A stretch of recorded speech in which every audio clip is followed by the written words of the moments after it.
माननीय अध्यक्ष महोदय,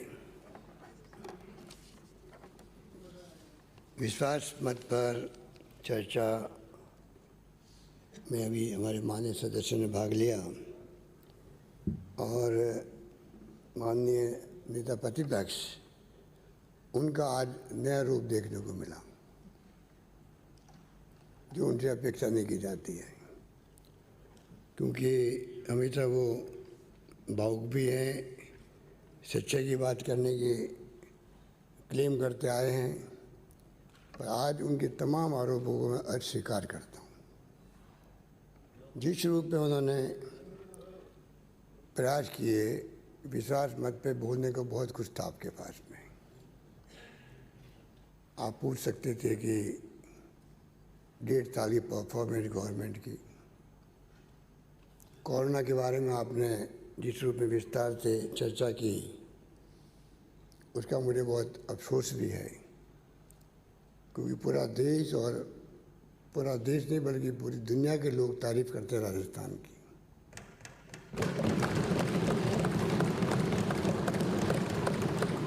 प्रधानमंत्री जी कहते हैं कि राजस्थान से अन्य राज्यों को प्रेरणा लेनी चाहिए। क्यों कहते हैं? मैंने तो कहा नहीं था उनको। भीलवाड़ा मॉडल हमने नहीं कहा, भीलवाड़ा मॉडल हमने बनाया है। आपकी सरकार केंद्र में उनके स्वास्थ्य मंत्रालय ने कहा और उसी के आधार पर हम लोगों ने काम किया।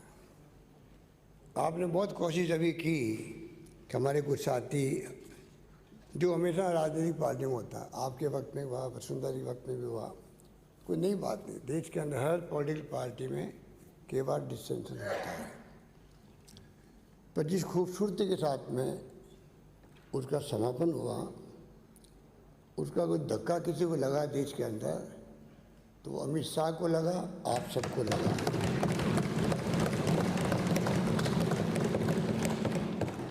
उत्साह बौखलाए हो और बौखलाहट आपकी नजर आ रही थी।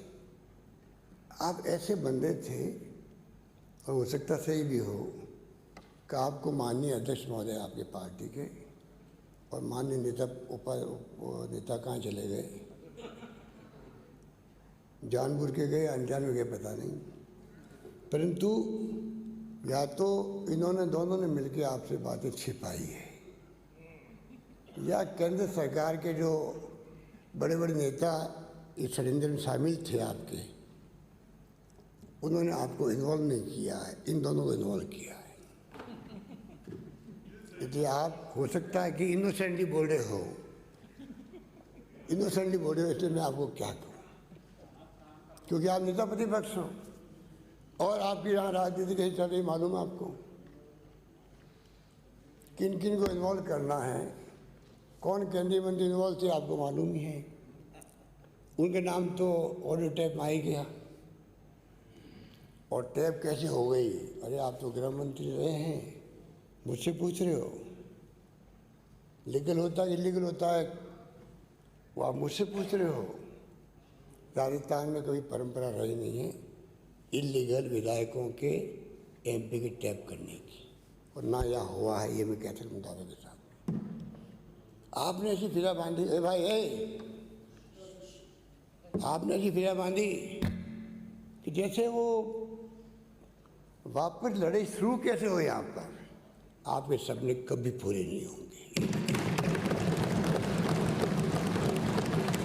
क्या आपने 2 बार हमारे डिप्टी सीएम साहब जो रहे हैं मेरे साथ में, कोट करना पड़ा आपको बड़ी खूबसूरती के साथ। आज तो आपकी अदाएं बड़ी अजीब थी। क्या अदा से बोले थे आप कि कैसे वापस 4 महीने बाद, 6 महीने बाद में पुनः कैसे हम षड्यंत्र करें पहले की तरह। वो षड्यंत्र आप लोगों का था, आपकी पार्टी का था, आपकी हाईकमान का था। मुझसे पूछते हो, पूरा देश गवाह है। क्या किया आपकी पार्टी ने अरुणाचल प्रदेश के अंदर? 15 विधायक थे कांग्रेस के, 40 चुरा लिए आप लोगों ने। क्या किया आपने कर्नाटक के अंदर? क्या किया मध्य प्रदेश के अंदर? क्या किया गोवा के अंदर? क्या किया मणिपुर के अंदर? अरे पूरा नंगा नाच हो रहा देश के अंदर, डेमोक्रेसी खतरे में है, उसकी चिंता नहीं आपको। अरे आप जैसा वरिष्ठ नेता है, आपको तो कम से कम चिंता होनी चाहिए, देश में डेमोक्रेसी खतरे में है, उसको स्वीकार करें हम सब लोग मिलकर के, बचाएं उसको। जिस प्रकार देश में राज चल रहा है, 2 लोग राज कर रहे हैं, किसी पूछ हो रही है क्या? अरे अंदर अंदर धमड़े दे रहे हो आप लोग, धमड़े दे रहे हो आप लोग। आपकी पार्टी ने तो पूरे जाके दिल्ली के अंदर मेंबर पार्लियामेंट बने बैठे हैं, केंद्रीय मंत्री हैं, उनकी क्या स्थिति हो रही है, वो पूछ रहा है उनको किस रूप में देश में राजनीति हो रही है, किस रूप में फैसले हो रहे हैं, कोई सोच सकता है? डेमोक्रेसी यहाँ पर है, चुनी सरकारों को टोपल कर दो, ये डेमोक्रेसी है। षड्यंत्र करके आपने सरकार को बदलने का पूरा प्रयास किया, और ऐसा बुगला भगत बन रहे हो आप तो खुद ही, जिसे आपको कुछ मालूम ही नहीं है। अरे 100 चूहे खा के बिल्ली निकली हज को, वो हालात देश में बना दिया आपकी पार्टी ने, परवाह नहीं करी वो पार्टी आपकी। हम सब चिंतित थे, मैं दिल से चिंतित हूँ। मैं 69 साल का हो गया हूँ, 50 साल से राजनीति कर रहा हूँ, 50 साल से। मैंने भी 3 बार केंद्रीय मंत्री रहा, 3 बार प्रदेश अध्यक्ष रहा हूँ, 3 बार मैं एआईसीसी के महामंत्री रहा हूँ, और 30 बार आप सबके सहयोग से मैं मुख्यमंत्री हूँ। मैं आज चिंतित हूँ, और मैं नहीं हूँ, आप मेरे कई लोग चिंतित होंगे, क्योंकि राजनीतिक पार्टी बोलते नहीं है। मैंने पत्र लिख दिया, उतना बेहतर हो गया। अगर मैं मेरे विधायकगणों को, मैं इस सदन का नेता हूँ, आपने मुझे चुना है, अगर मैं एक डिओ लेटर लिख दूँ इनको, कुछ जरूरी है को मेरी बात को मान के चलें, आपकी अंतरात्मा के वो काम करें आप लोग। कैलाश मेघवाल जी ने स्टेटमेंट दिया, पूरे राजस्थान के अंदर उनका वेलकम हुआ, क्यों हुआ? वो सच्चाई थी, वो सच्चाई थी। अरे मैं प्रदेश कांग्रेस अध्यक्ष था, और आप तो खुद गवाह होंगे, उस वक्त में आपको मालूम होगा किस प्रकार टेम्पो में भैरव सिंह शेखावत की सरकार गिराने के लिए वो मैं था जो प्रधानमंत्री के पास गया कि गलत है, मैं इसका साथ नहीं देना चाहता, हमारी पार्टी साथ नहीं देगी। बलिराम भगत के पास मैं गया, एक मुख्यमंत्री जा रहा है क्विलेंट, बीमार है, पता नहीं क्या इनकी स्थिति बड़ी सीरियस है, और पीछे आपके लोग मिलकर के षड्यंत्र करके सरकार गिरा रहे थे, और मैंने कहा हमारी पार्टी के साथ नहीं है। और ये बात भैरव सिंह शेखावत साहब को मैंने नहीं कही, बलिराम भगत ने खुद ने कही, वो भावुक हो गए। वो राजनीति भी थी। और आज आप लोग, मैं आप सबको नहीं कहता हूँ, मुझे पता आप मेरे कई लोग इसके खिलाफ थे कि इस प्रकार से सरकारें राजस्थान में गिराने की भी परंपरा रही नहीं है, गिरनी नहीं चाहिए।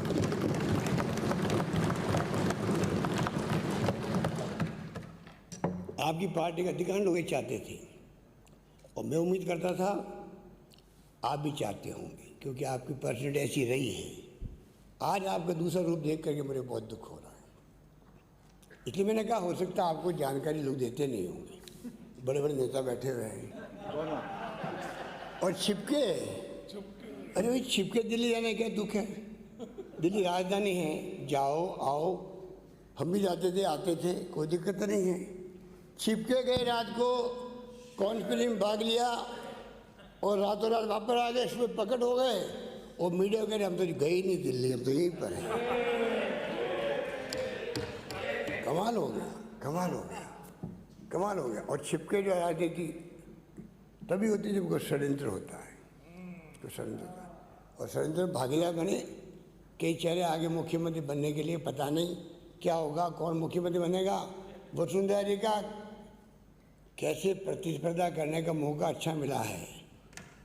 हाईकमांड भी जो सुनते हम लोग, मुझे तो आप लोगों ने मौका दिया नहीं इनसे बातचीत करने का, ऐसे एडवाइजर इनको मिल गए 2004 के अंदर ही। अरे मैं वो व्यक्ति था जब शेखावत साहब चुनाव हार के 32 पे आ गए थे, हम तो 21 पे आए, अच्छी बात सबको मालूम है।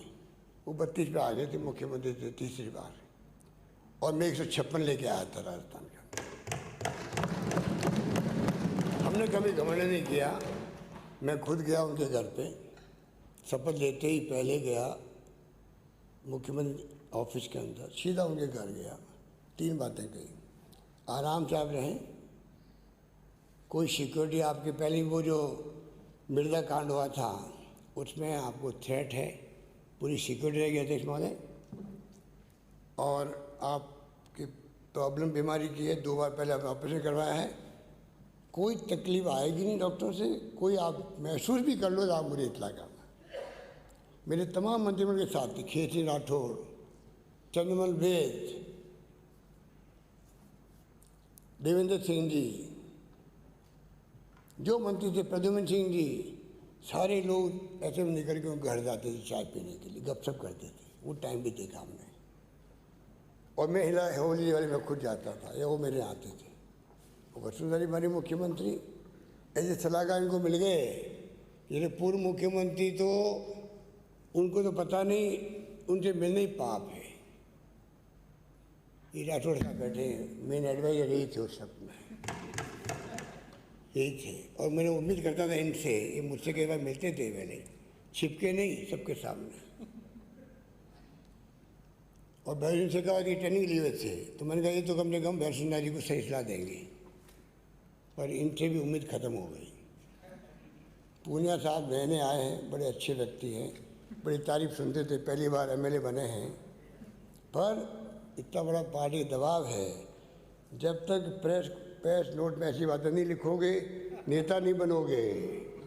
तो ये भी अभी इनका रुख बदल गया लिखने करने का।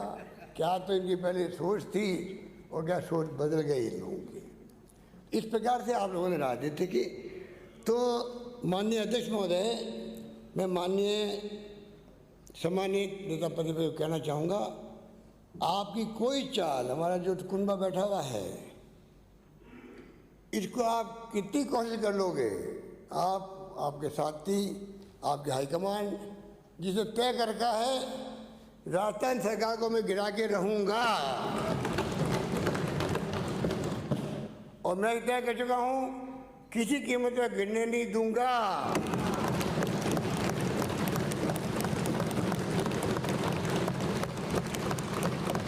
अमित शाह जी को सपने में भी सरकारें कैसे गिरे, कांग्रेस मुक्त भारत कैसे बने।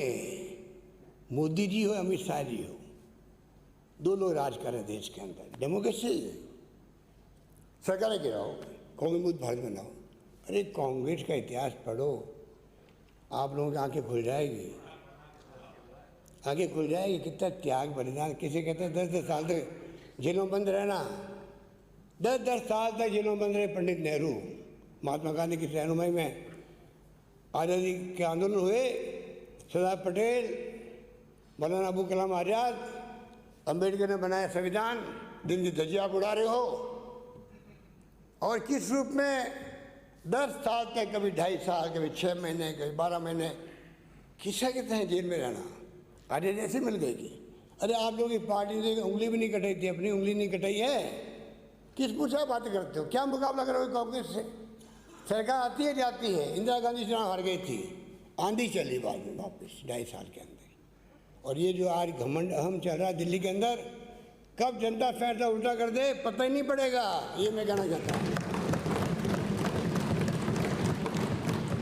आपने बड़ी खूबसूरती से बातें करी सीएम डिप्टी सीएम के बारे में। आप कौन होते हो बोलने वाले हमारी पार्टी के बारे में? आप कौन होते हो?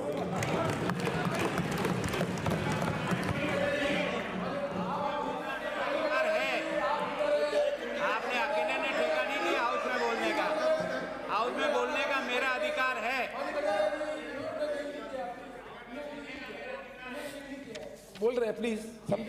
आप हिल नहीं, उन्होंने हिल नहीं किया, आप समय सीनियर आदमी है, जब वो बोल रहे थे आप नहीं बोल रहे प्लीज। आप नहीं कह सकते, हमारी पार्टी के अंदरूनी मामले, आपकी पार्टी के अंदरूनी मामले। हम तो नहीं कहते हैं आपका रिश्ता क्या वसुंधरा जी से, हम तो नहीं कहते हैं यूनिस का आपका प्यारा हो गया वसुंधरा जी का और राजेंद्र अरोड़ा अलग क्यों हो गया, हमें पता ही नहीं है। ये आपकी पार्टी झगड़े हैं, हम क्या कर सकते हैं। हमने कभी नहीं कहा हाउस के अंदर आप पंचायती करो, हाउस के अंदर हमारी पंचायती करोगे आप लोग, आप पंचायती करोगे, आप पंचायती करोगे। माननीय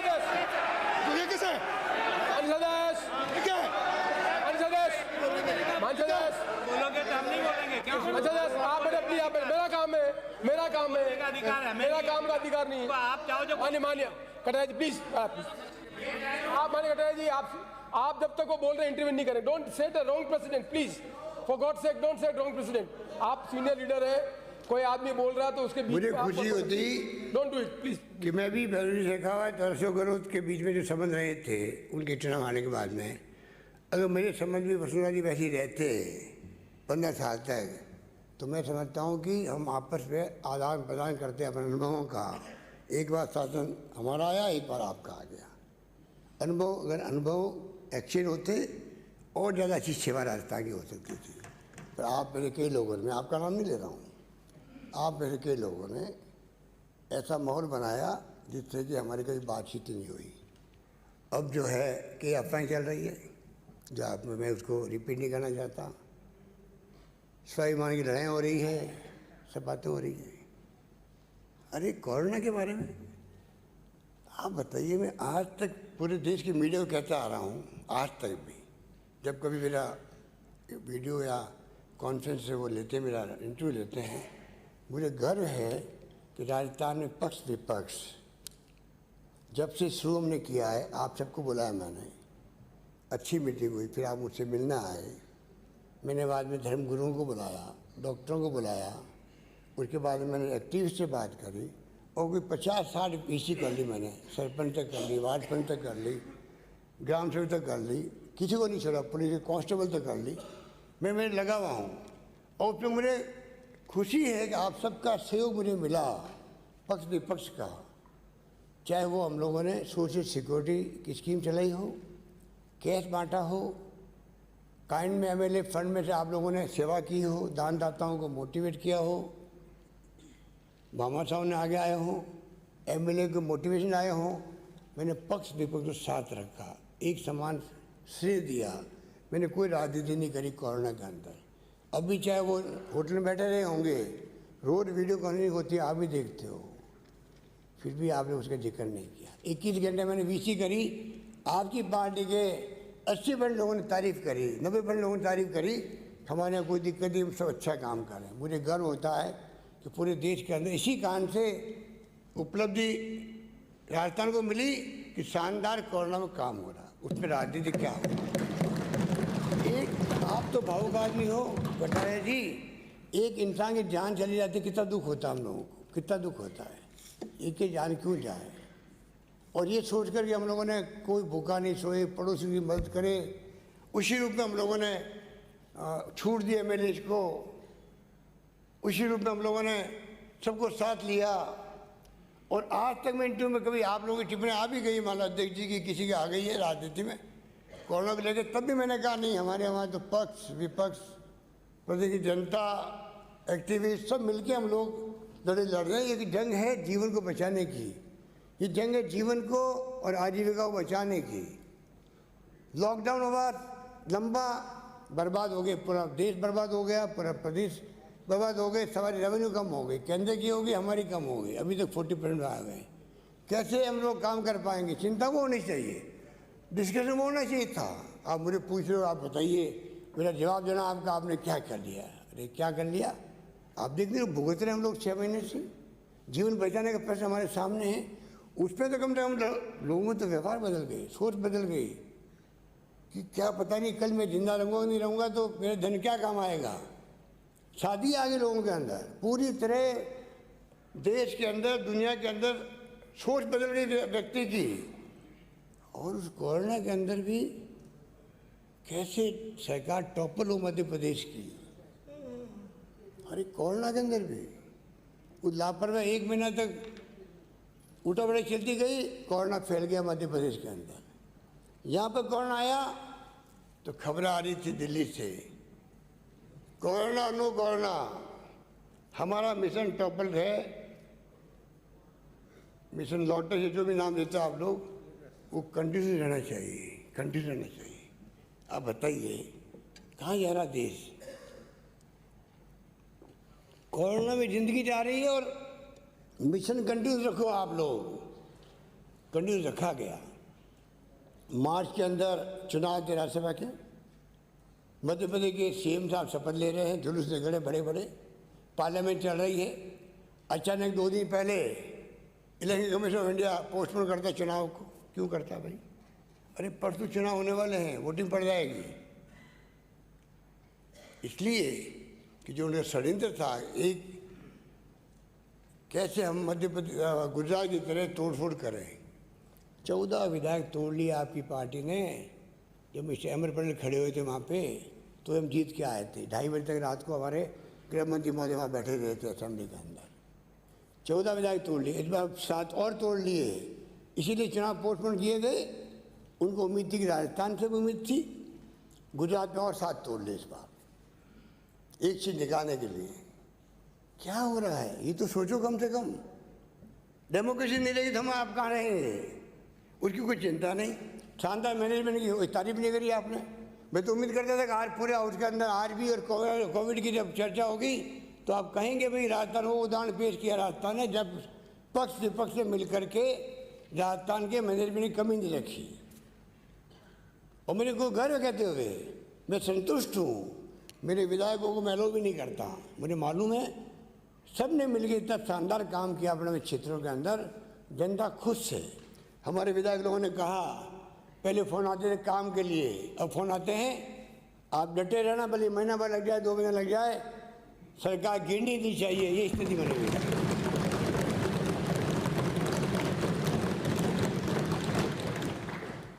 इसलिए ये जो बातें आपकी जा रही हैं, वो बातें मुझे बहुत ही तकलीफ दी है। और कुछ बातें ऐसी होती कटारिया साहब कि महामहिम गवर्नर का पद बहुत बड़ा पद होता है, गरिमा होती है। आपने चुटकुले समझा दिए, घेराव करने की बात कह दी। मैंने कहा कि मैं इतना गुस्सा आ सकता है। एक सिंपल आज तक इतिहास के अंदर, देश के अंदर जब कभी असेंबली बुलाई जाती है तो एक सिंपल कैबिनेट प्रस्ताव पास करती है, भेजती है, फाइल अंदर जाती है, बाहर आती है, खाली बस अंदर गई, साइन हुआ। इसके अलावा कोई काम गवर्नर का नहीं होता है, कुछ होता ही नहीं है। आपने कई बार भेजा होगा, वापस फाइल आई होगी, ठीक है। इस बार जब फाइल नहीं आई तो स्वाभाविक है क्या कारण हुआ। और गवर्नर साहब ने मुझे एक लेटर लिखा जिसका जिक्र आप कर रहे थे, और मैंने उनको क्या जवाब दिया उसका जिक्र शायद आपको मालूम नहीं। और मैं नहीं चाहता इस हाउस के अंदर मेरे गवर्नर के बीच में क्या पत्राचार हुआ है वो मैं जिक्र करूं। और आप मुझे प्रोवोक मत करना, मैं जिक्र कर दूंगा कि मैं ऐसे ही आदमी हूँ, जो बोलने खड़ा होता हूँ तो दिल से बोलता हूँ और कोशिश करता हूँ सच्चे पे बोलूँ। गवर्नर साहब जानते इस बात को। और उन्होंने जो हमें जवाब दिया उसमें रिलेटेड उसकी मेरे पत्र की भावना का एक पैरा आ गया। वो उनका बड़प्पन है। जब मैंने उनको बात करी तो उन्होंने मेरी बात छेड़ दी, कहा कि वो मैंने खुद ने महसूस किया, मैंने मेरे आदमी को डांटा, ये आपको नहीं करना चाहिए था, वो बातें मुझसे मत करो आप, कृपा करके। परंतु मैं कहना चाहूँगा आपको कि एक फाइल जाती वापस आती है। मैं जानता हूँ गवर्नेंस पे दबाव होते हैं, केंद्रीय गृह मंत्री के भी होते हैं, सबके होते हैं, उनकी अपनी मजबूरी रही होगी, वो मैं चैप्टर बात करना नहीं चाहता। एक अच्छे इंसान हैं, अच्छे गवर्नर साहब, भले आदमी हैं। कोविड के अंदर उन्होंने लगातार सब एमएलए को फ़ोन किए, मंत्रियों को फ़ोन किए, पूछते रहे, बुलाते रहे। मुझे अच्छा लगा कि पहले गवर्नर आए हैं जो कि इतना इंटरेस्ट ले रहे हैं, तो मुझे उनसे कोई शिकायत नहीं रही। पर वो शिकायत वाजिब थी, तो मैंने कहा जनता में गुस्सा आ सकता है, गिराव कर सकता है, मेरी जिम्मेदारी नहीं होगी। ये मैंने नहीं कहा मेरी सरकार उनका बचाव नहीं करेगी, मैंने नहीं कहा है। आप लोग जो गलतफहमी पैदा करते हैं उनके दिमाग के अंदर, मैंने कहा गुस्से में लोग आ जाएंगे और ये पॉलिटिकली लैंग्वेज होती है। कोई 7 करोड़ लोग आएंगे यहाँ पर, आएंगे तो मेरी जिम्मेदारी, मेरी व्यक्तिगत जिम्मेदारी नहीं होगी। सरकार तो पुलिस भी है, प्रशासन भी है, वो तो बचाव करेगा ही करेगा, कौन गवर्नर या कोई हो गवर्नर। पर ऐसा फैलाया गया जैसे कि मतलब मैंने कह दिया भाई कुछ भी हो जाएगा, हमें पता नहीं पड़ेगा क्या होगा गवर्नर उसका। चलो कोई बात नहीं, वो तो हम लोग दोनों के बीच की बात है। इस रूप में जो कुछ भी हुआ वो अच्छा नहीं हुआ। 3 बार फाइल गई वापरी, और इतने एडिटोरियल लिखे गए देश के अंदर, कुछ 100 लिखे गए होंगे। ये व्यक्ति जो ज़िंदगी भर इन्होंने अच्छी कमाई की थी गवर्नर साहब ने, अच्छी इनकी छवि रही है देश के अंदर, अच्छा इनका ऑरा रहा है सब पार्टियों के अंदर। कांग्रेस वाले तारीफ करते थे। पहली बार उनके खिलाफ में 100 एडिटोरियल लिखे गए होंगे, कोई सोच सकता है क्यों लिखे गए हैं? क्योंकि आपकी पार्टी नेताओं ने उनको तंग किया होगा, उनको गाइड किया होगा, मजबूरी में उन्होंने हमें परमिशन नहीं दी असेंबली बुलाने के लिए। उनका कोई हक नहीं था, उनका अधिकार ही नहीं है। अगर कैबिनेट लिख के भेजता है, गवर्नर को असेंबली बुलानी पड़ती है, कोई कारण है ही नहीं है, हमारा बहुमत खत्म हो सकता है, तो गवर्नर कह सकता है आपको असेंबली बुलानी पड़ेगी और फ्लोर टेस्ट करना पड़ेगा, इसके अलावा कोई काम नहीं होता उनका। इस मामले में क्या किया गया? इन हालातों में हम चल रहे हैं। इसलिए हमने कहा खुद ने, वो मैंने कहा मैं कहना नहीं चाहता गवर्नर साहब के और मेरे बीच में क्या बात हुई, पर फिर भी मैंने कहा हमें पहले दिन है, हमें असेंबली में सार्वमत प्राप्त करना चाहिए। जनता में ऐसे चले गए हैं, पता नहीं इनके बीच में क्या क्या बातें हो रही हैं। आगे हम सबको मिलकर काम करना है, तो कमरे का माहौल ऐसा बने जिससे कि हम मिलकर काम कर सकें। इतने मैं आपको निवेदन करना चाहूँगा तमाम माननीय सदस्यों को, और ये क्या गलत कह दिया आप लोग, हल्ला करने लग गए। माननीय सदस्य, ये तो डेमोक्रेसी में बातें सही हमारे सामने आती है। क्या ईडी का, सीबीआई का इनकम में दुरुपयोग नहीं हो रहा है देश के अंदर? आज क्या आप लोग भी टेलीफोन में बात करते हो तो सीधा नहीं कहते हो फेस टाइम पे आ जाओ भाई, व्हाट्सएप आ जाओ भाई, क्यों कहते हो? क्या डेमोक्रेसी में ये बात अच्छी है कि आप कहते हो कि फेस टाइम पे आ जाओ, व्हाट्सएप बात करो, खुल के कोई बात नहीं कर सकते देश के अंदर? इसको हम क्या कहेंगे? इसको क्या कहेंगे? कोई जवाब है किसी के पास में? हो रहा देश के अंदर पूरी तरह से बर्बादी हुई हुई है। और उसके बाद में भी बड़े अच्छे आर्गुमेंट दिए गए, जैसे कि मतलब वो हमारी पार्टी के नेताओं के, आपको बहुत बड़ी चिंता है हम लोगों की, और इसलिए कि ये क्या हुआ, आपके घर की लड़ाई थी और बदनाम क्यों कर रहे हो? आपने अच्छा बचाव करने का प्रयास किया हाईकमांड का, आपका वो आपका फर्ज था, इसलिए मुझे एतराज़ नहीं है उसके अंदर। परंतु जिस रूप में लगता है कि नेता प्रतिपक्ष को भी घुमा रखा गया होगा, उनको सारी बातें पता ही नहीं गई होगी कौन कौन षड्यंत्र में शामिल था। क्या एक केंद्रीय मंत्री का नाम नहीं आया उसमें ऑडियो टैप के अंदर? कोई इनकार कर सकता है? क्यों नहीं वो वॉइस सर्च करवाते हैं अपनी? क्या एसओजी के अंदर मुझे या डिप्टी सीएम साहब को दिए नोटिस आ क्या? कोई अभी तो बन गए हम लोग? खाली आपकी, हमने आरोप लगाया कि भाई सरकार को टॉपर करने का षड्यंत्र चल रहा है। चीफ मिनिस्टर ने लिख के भेजा, उन्होंने उसके बदले में एसओजी ने लिख के हमें भेजा आप बयान दे दीजिए, सिंपल। 160 सीआरपीसी के अंदर खाली गवाही के लिए कहा था। कोई आरोप नहीं लगाया कि भाई कोई मुलजिम है हम लोग या कोई क्या है क्या नहीं है। आपने बड़ी खूबसूरती उसको एक्सप्लेन कर दिया। और गर्लफ्रेंड पहले भी हुई थी देश के अंदर। खाली सीएम, डिप्टी सीएम अथवा अन्य किसी एमएलए को नोटिस मुलजिम के तौर पर नहीं भेजा गया। तथ्यों की जानकारी होने के लिए संभावित गवाह के तौर पर बयान, संभावित गवाह, अगर आप कुछ कहना चाहते हो, बयान लिखने के लिए समय और स्थान पूछा गया खाली। आप ऐसा बोल रहे हो जैसे कि वास्तव में बहुत बड़ा षड्यंत्र हो गया और एसओजी को दुरुपयोग हो गया। अरे हम जो आरोप लगाते हैं ईडी पर, सीबीआई पर, इनकम टैक्स पर, तो हम खुद ही दुरुपयोग करेंगे एसओजी का और एसीबी का। क्या वो अगर हमारे एमएलए वहाँ पे बैठे हुए हैं, वो उनके गवाह लेने नहीं, बयान लेने नहीं जाएंगे उनके पास में? और हमारे यहाँ कोई टेलीफोन टैप नहीं होता। मैं फिर आपको कहना चाहता हूँ, आप विश्वास दिलाता हूँ, आप निश्चिंत रहो, कोई अफवाह नहीं चलनी चाहिए। इसलिए मैं माननीय अध्यक्ष महोदय यही कहना चाहूँगा, यहाँ पे टीडी के प्रकोप की बात भी हुई है। पेट्रोल डीजल के दाम तो कमाल ही हो गया, 20 दिन तक लगातार बढ़ते गए। 10 पहले बढ़ते थे, देश के अंदर हंगामा होता था। और आज आपकी पार्टी की सरकार ने वहाँ पर डीजल पेट्रोल के दाम लगातार बढ़ाते गए, कोई पूछने वाला नहीं आपको। और किस प्रकार राजनीति का पतन, नैतिक पतन हो रहा है, सबको मालूम है। मैं क्या कहूँ, आप खुद समझते इन बातों को।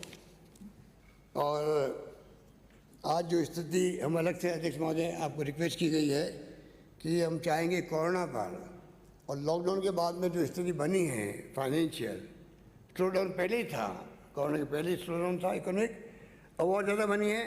तो हम सबका फर्ज बनता है कि हम क्यों नहीं उस पर चर्चा करें, पब्लिक का कॉन्फिडेंस बढ़ेगा और उसी हिसाब से हम चाहेंगे कि बाद में हम लोग अपना काम कर सकें। इसलिए मैं आपको रिक्वेस्ट करूंगा कि आप जब भी चाहें हाउस वहाँ पर बुला लीजिए।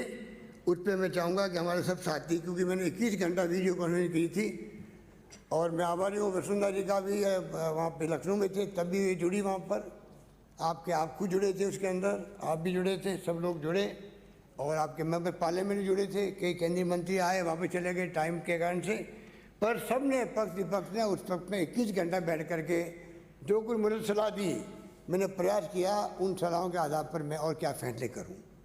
सबकी जानकारी में एक बेटे रघु शर्मा स्वास्थ्य मंत्री है, पूरी टीम बनी हुई डॉक्टरों की, रोज बैठ के हम लोग वीसी करते हैं कलेक्टरों के साथ में, CMHO के साथ में, कोई कमी नहीं रखी है, पूरा शानदार प्रबंधन है। अगर आपको ये एहसास होता हो कि ये कैंप लगने के कारण कोई तकलीफ आ गई है तो मैं आपको विश्वास दिलाता हूँ, निश्चिंत रहो।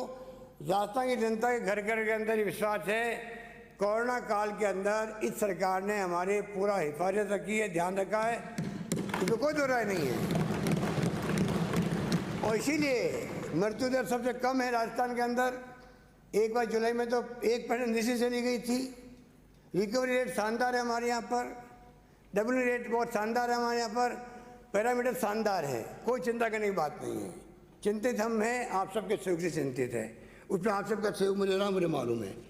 इसलिए मैं लंबी बात नहीं करता हुआ अध्यक्ष महोदय, क्योंकि आज आर्थिक तंगी, कोरोना, देश में कई हालात थे, चाइना का हालात अलग था, उस पर चर्चा तो हो नहीं, खाली आपने खड़े होकर के मुझे किस प्रकार से आपने बड़ी होशियारी से और वही गुलाब सिंह कटारिया जी के माध्यम से जो कुछ कहने का प्रयास किया गया, मैं समझता हूँ कि उसमें कोई मैं स्वीकार करने तैयार हूँ, आपकी बातों में कोई दम नहीं था। आप खाली अपना फेस सेव कर रहे थे। आपको मालूम नहीं है कि आपकी पार्टी के नेताओं ने क्या क्या षड्यंत्र किए, या तो जानकारी नहीं है आपको, और जानकारी है आपको तो आप जानबूझ करके आप उनके पार्ट और पार्सल हैं, आप मिलकर के हमारी सरकार को टॉपल करने के लिए पूरा प्रयास कर रहे थे। उसमें आपको बहुत बड़ा झटका लगा, तब हम एक हो गए, तो इतना बड़ा झटका लगा, उस झटका अभी तक आप सहन नहीं कर पा रहे, मैं कहना चाहता हूँ। अब लास्ट में जो हमारे राजा राठौड़ साहब ने कहा तो इधर उधर की बात न कर, मुझे पता नहीं आपका मकसद तो क्या था, तो मैंने मेरे दोस्त वो पूरा शेर मंगाया है, आपको तो मैं पढ़ के सुना दूँ उसको। वो शेर पूरा ये है, तू इधर उधर की बात ना कर, ये बता कि काफिले क्यों लुटे, काफिले क्यों लुटे, ये बता के कारवां लूटा तो एक मिनट, मुझे राजजनों से गरज नहीं, मुझे राजजनों से गरज नहीं, जिन्हें लूट लिया उसे गरज नहीं, शिकायत नहीं, तेरी रहबरी का सवाल है, तेरी रहबरी का सवाल है, तू जो नेता बना फिरता है उसका सवाल है, तुम्हारा और हमारे माननीय आमिर जाने वाले सदस्य के, तुम दोनों का और एक केंद्रीय मंत्री का, तुम्हारी रहबरी का सवाल है कि कारवा क्यों लुटा। आप लोग नेतागिरी कर रहे थे सरकार गिराने के लिए, ये बताओ आप। आगे इसका जवाब है, मैं बताऊं क्यों लुटा, मैं बताऊं काफिला क्यों लुटे। वो जो काफिले का रहबर था, जो लीडर था, वो था राजजनों से मिला हुआ, वो खुद ही मिला हुआ था लुटेरों से, उसे काफिले की फिक्र न थी, उसके काफिले की फिक्र न थी, उसे रहजनी का ही काम था, उसके खुद का काम यही था। धन्यवाद, जय हिंद।